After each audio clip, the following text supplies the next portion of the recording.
এই অষ্ট ধাতুর দেহখানি চালাইতেছে খুদ কম পানি, এবার মধ্য স্থলে আছে পানি, হাওয়ার যুগে হয় প্রবল, উপরে জলে পরশমণি, নিচে ঘুমায় অষ্টফণি। হে জগতবাসী, এত লম্বা কথার ব্যাখ্যা তো 10 মিনিটে করা যায় না বাবা। তবু আমি একটু বলবো যে উপরে জলে পরশমণি, নিচে ঘুমায় অষ্টফণি। অষ্টফণি কি? যার নফসটা বেশি বেশি ফানা ধরবে তখনই বুঝতে হবে সে কামে মত্ত আছে, দুনিয়ার লোভ লালসায় কাম বাসনা সে মত্ত আছে। আর উপরে জলে পরশমণি, নিচে ঘুমায় অষ্টফণি। অষ্টফণি যেটা যদি সে ফানা ধরে তাহলে সে দংশন করবে। আর এই দংশন করা থেকে বেঁচে থাকতে হলে কি করতে হবে?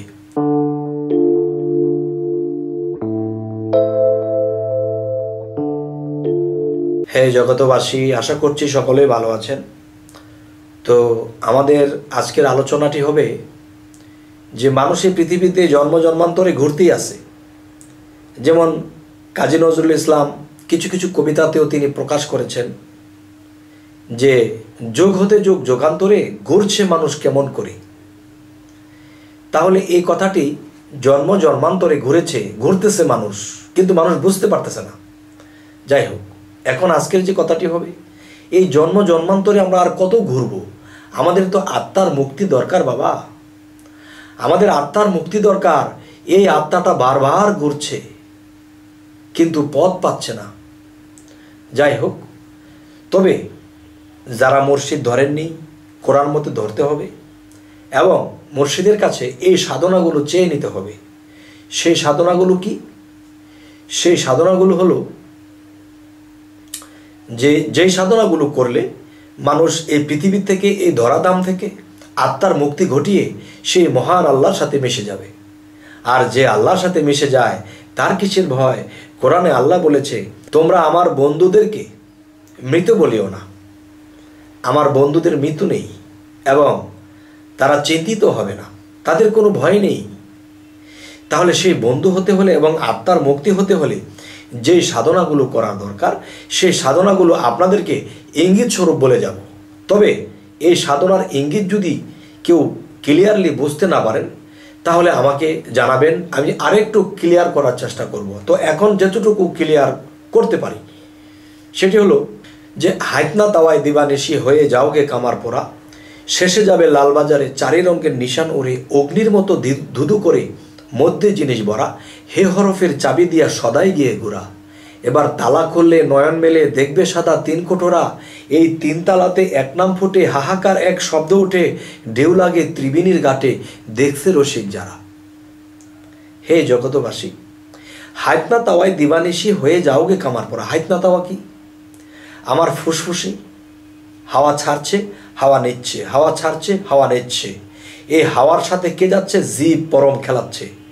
তখন আমরা যদি সবসময় আমাদের অন্তরের মধ্যে রেখে দেই আল্লাহু আল্লাহু নাম, শ্বাস নিতেছি আল্লাহ ছাড়তেছি হু, শ্বাস নিতেছি আল্লাহ ছাড়তেছি হু, তাহলে এই আল্লাহু নাম জপনা যদি আমাদের এই শ্বাস প্রশ্বাসের সাথে ধরে রাখি, তখনই বলা হয়েছে এই হাইতনা তাওয়ায় দিবানিশি হয়ে যাওগে কামার পরা। দিবানিশি, নিশি রাত্র, দিবা দিন, এই দিন রাত্র ভরে যে নাকি এই দিবানিশি এই শ্বাস প্রশ্বাসের সাথে আল্লাহ নাম জিকির করবে, তার ভিতরে আলোকিত হবে, আল্লাহ এসে সেখানে দেখা দেবে কোনো দিন। হে জগতবাসী, আজকের সেই কথাগুলো আমি একটু ক্লিয়ার বলার চেষ্টা করব যে হাইতনা তাওয়ায় দিবানিশি হয়ে যাওগে কামার পরা, শেষে যাবে লালবাজারে চারি রঙের নিশানুরে, অগ্নির মতো ধুধু করে মধ্যে জিনিস ভরা, হে হরফের চাবি দিয়া সদাই গিয়ে ঘোরা। এবার তালা খুললে নয়ন মেলে দেখবে সাদা 3 কোঠরা, এবার 3 তালাতে এক নাম ফুটে, হাহাকার এক শব্দ ওঠে, ঢেউ লাগে ত্রিবেণীর ঘাটে দেখছে রসিক যারা। ভালোবাসা ভবের আশা মিটে আছে তারা, কেন তোমরা দৌড়াইলে না দমের ঘোড়া? আচ্ছা, এই কথাগুলো ইঙ্গিত স্বরূপ বলা হলো। যদি আরও ক্লিয়ার করে বলতে বলেন তবে আমি আশা করব যে কিছু কিছু সাধনা আছে ভক্তকে গোপনেই দিতে হয়, কিছু কিছু ইঙ্গিত করা যায় সকলের সামনে, কিন্তু ইঙ্গিত সকলের সামনে করা যায়। আচ্ছা, আরেকটি বিষয় হলো, যাবে যদি ছুটে আয় সন্তরি কই মন পাগল, এই ঘোর অন্ধকার ভয়ের সঞ্চার না আছে পথের সম্বল, এই অষ্ট ধাতুর দেহখানি চালাইতেছে খুদ কম পানি, এবার মধ্যস্থলে আছে পানি, হাওয়ার যুগে হয় প্রবল, উপরে জলে পরশমণি, নিচে ঘুমায় অষ্টফণি। হে জগতবাসী, এত লম্বা কথার ব্যাখ্যা তো 10 মিনিটে করা যায় না বাবা, তবু আমি একটু বলবো যে উপরে জলে পরশমণি, নিচে ঘুমায় অষ্টফণি। অষ্টফণি কি? যার নফসটা বেশি বেশি ফানা ধরবে তখনই বুঝতে হবে সে কামে মত্ত আছে, দুনিয়ার লোভ লালসায় কাম বাসনা সে মত্ত আছে। আর উপরে জলে পরশমণি, নিচে ঘুমায় অষ্টফণি। অষ্টফণি যেটা যদি সে ফানা ধরে তাহলে সে দংশন করবে। আর এই দংশন করা থেকে বেঁচে থাকতে হলে কি করতে হবে? যে এই হাইতনা তাওয়াই দিবানিশি তার নাম জপনা করতে হবে। হে জগতবাসী, আরও একটি বিষয় হলো যে যাবে যদি ছুটে আয় সন্তরে কই মন পাগল ঘোর অন্ধকার। এই ঘোর অন্ধকার আমার নাভির নিচে, তো উপরে যে পরশমণি জলে, এই পরশমণিকে যদি আমি পাইতে চাই তাহলে নিচে অষ্টফণিকে দমন করতে হবে। এই অষ্টফণি যখন দমন হবে এবং জিকিরের ধ্বনি টানবে তখন কি হবে? উপরে জলে পরশমণি তাকে একদিন পাওয়া যাবে। আচ্ছা, তো আজকের সাধনার কিছু ইঙ্গিত করা হলো।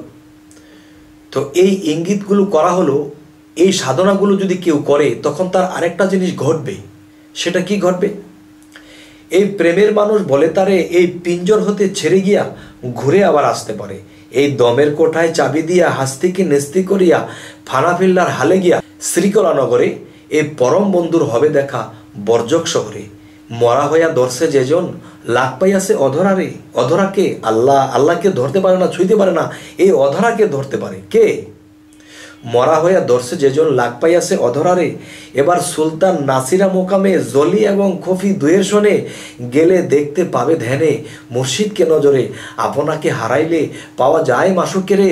এবার মুর্শিদ রূপ মিশিলে পরে তারে দেখিতে পারে আরো শীতে ছবির মতো নিরঞ্জন কই তারে।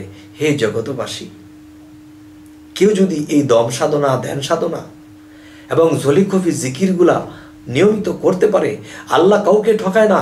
আল্লাহ অবশ্যই, আল্লাহর কুদরতের অপর লীলা, একদিন আল্লাহ অবশ্যই সাক্ষাৎ দেবে।